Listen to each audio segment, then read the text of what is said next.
Hi, I'm Harold Peterson of Lucid IT. I'm one of the founding directors of the Lucid IT organization back in 2001. And in 2006 I came to Asia, where I've become director of Lucid IT Student at Berhard over here. Not only am I a director of the organization, but also principal consultant. And what that means is that I help my customers achieve real cultural change and transformation in their IT department. I'm a trusted consultant in the area of implementation of service management, IT governance, and PMOs and project management best practices.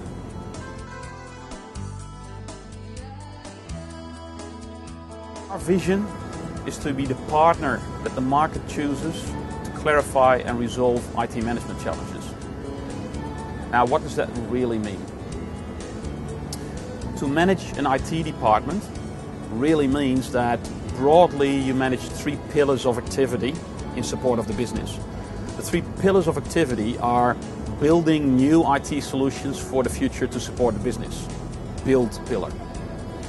The second pillar is run. Run your current services and achieve current service levels in support of the business.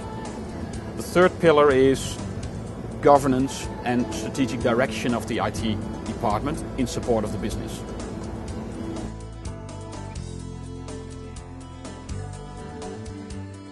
Now, in the build pillar, there's a whole lot going on, and it's all about changing the business.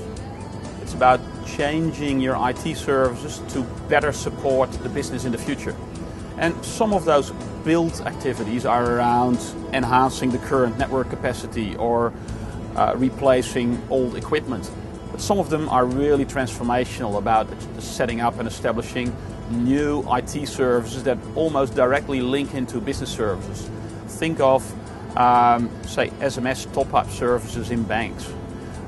They are specifically supported by IT projects that need to set up that whole service from an IT perspective. Now, if you look at many organizations, probably most organizations, that whole portfolio of projects and programs to achieve those business changes is often not well controlled. We all know about projects that are delayed, that become uncontrollable through scope change and the inability to manage that scope, lack of understanding in the IT department of what the business really wants, lack of understanding in the IT department of the fact that the business wants a holistic change rather than just a technology implementation. And of course, cost overruns, risks, problems with change management and issue management, etc., etc. Now, part of that can be solved by hiring the best and most experienced project managers in the world. I wish you good luck. They're expensive and hard to come by. The more holistic approach is to make sure that your internal build practice really works, nurtures itself, improves itself, and controls itself. That's where we come in. We're specialized in training and certifying people in the area of project management, program management, and also portfolio management. That's where our P3O, PMP, Prince2, PMBOK, PMP, and MSP, program management services, come in. Now, we teach people in that and we certify people in that, sure.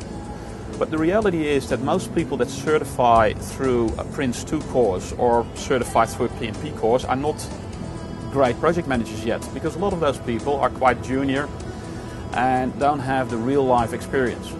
Now, this is where we can also assist, because our build services are not just about providing a project manager. They're about making sure that we help you build a real good build practice. Set up a PMO where you can manage and control your portfolio. And when you look at a portfolio register, it's real. When you look at traffic lights around risks and around progress, they're real. But it's also about setting up a center of excellence internally. Don't depend on us. Let us help you set it up, but then depend upon yourself.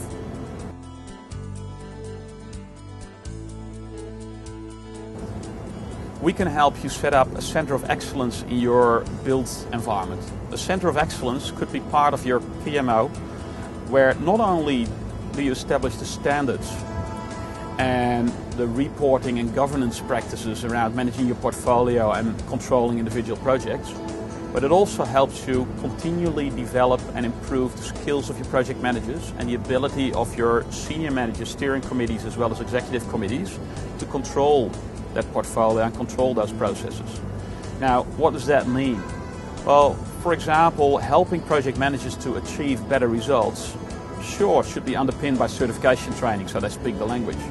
But after that, your Center of Excellence can also help the less experienced project managers to, for example, plan their project properly, understand their requirements properly through coaching by your Center of Excellence. Your Center of Excellence could help facilitate planning workshops, etc., and therefore teach and develop your less experienced project managers. Now, once you've established that build functionality and capability, you will be able to control and continually improve your own build function. That's what you want: consistency, reliability, and future.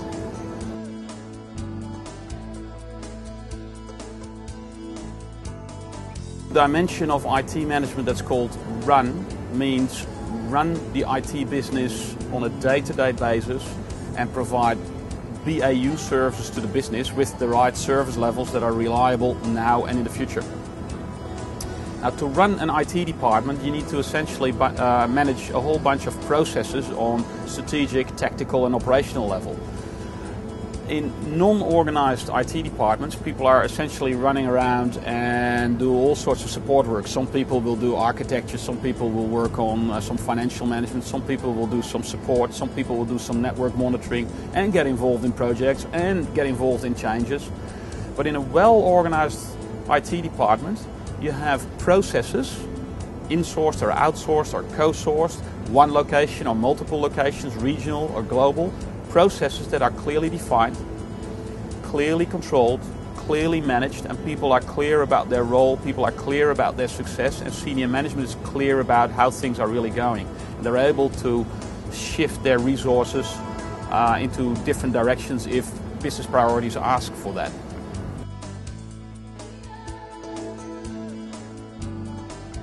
We use a number of best practice models around ITIL, ISO 20000 and also COVID to map and understand current IT organizations and their effectiveness and maturity, but more importantly even to implement improvements.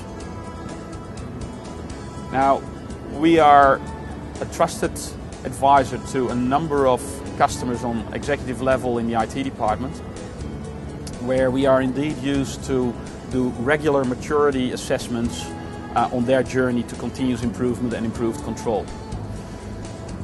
We also help a number of organizations, and have helped many organizations over the last 10 years, to implement processes from the ground up or to improve processes that are currently not very mature.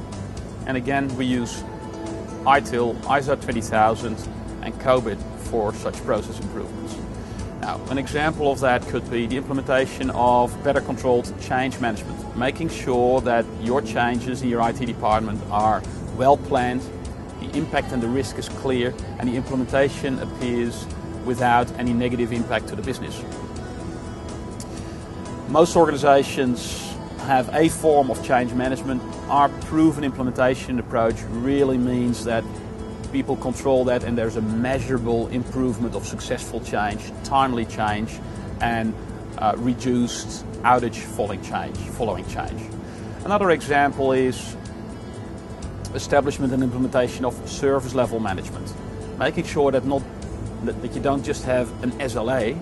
Anybody can write an SLA, but make sure that you have a real business engagement process whereby you discuss their requirements, you come to an arrangement in an SLA, but you also link up your operational processes to support that SLA.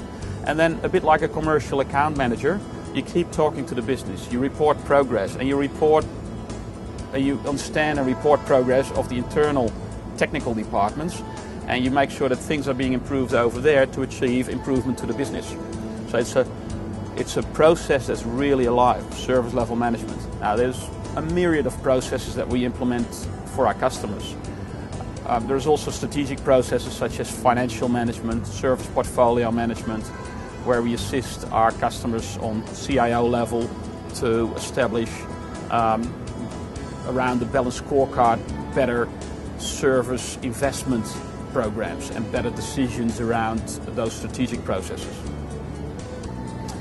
But similarly, we can be head in the clouds, fingers in the mire.